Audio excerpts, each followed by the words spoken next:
So crate training. So for puppies, it's really, for me, the only way, best way that you can potty train your dog, because they learn to hold their potty in there. Think of it as a crib for a baby, right? So some people think it's mean. It's not mean. Dogs are den animals. They like that safe space. So if you're leaving the house, your dog should really go into, you can get a nice like metal crate, hard plastic crate that they can stand up, lay down comfortably in it and close, so that you know that nothing dangerous is going to happen. But it's also a forced break. So people that have puppies, their puppies get overtired, their puppies get bitey, their puppies need a nap. So that crate gives you 2 hours, 3 hours that you can have your dog rest peacefully in the crate. So I think it's an important training and management tool. If your dog has something wrong with them and they have to go to the vet, guess where they're going? In a crate. So when you don't crate train, now your dog is sick in the hospital and he's uncomfortable in a crate. So I think it's important in all aspects, of life to have your dog crate trained. So what tips can you give homeowners, dog owners, in reference to crate training? How do they get started? So great question.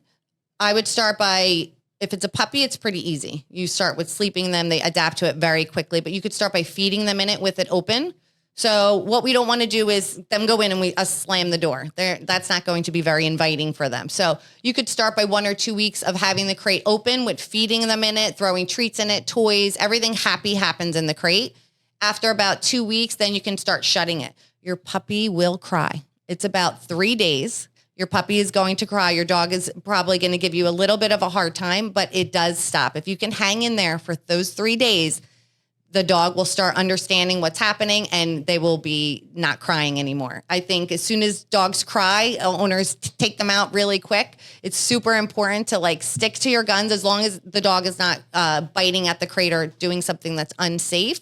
Stick to your guns. The dog will learn to love their crate, but you can start by feeding them in there. That's behavior management. Yes. I don't know how people do it without it, to be honest. It's just, you have a worker coming in. You have the pool guy coming in. Your dog doesn't like the pool guy. Put him away. Put him in the crate. There's no reason your dog has to like the electrician, right? Put him away safely. And you don't want a accidental bite to happen. Dogs bite when they're scared. So take them out of that scary situation and utilize the crate.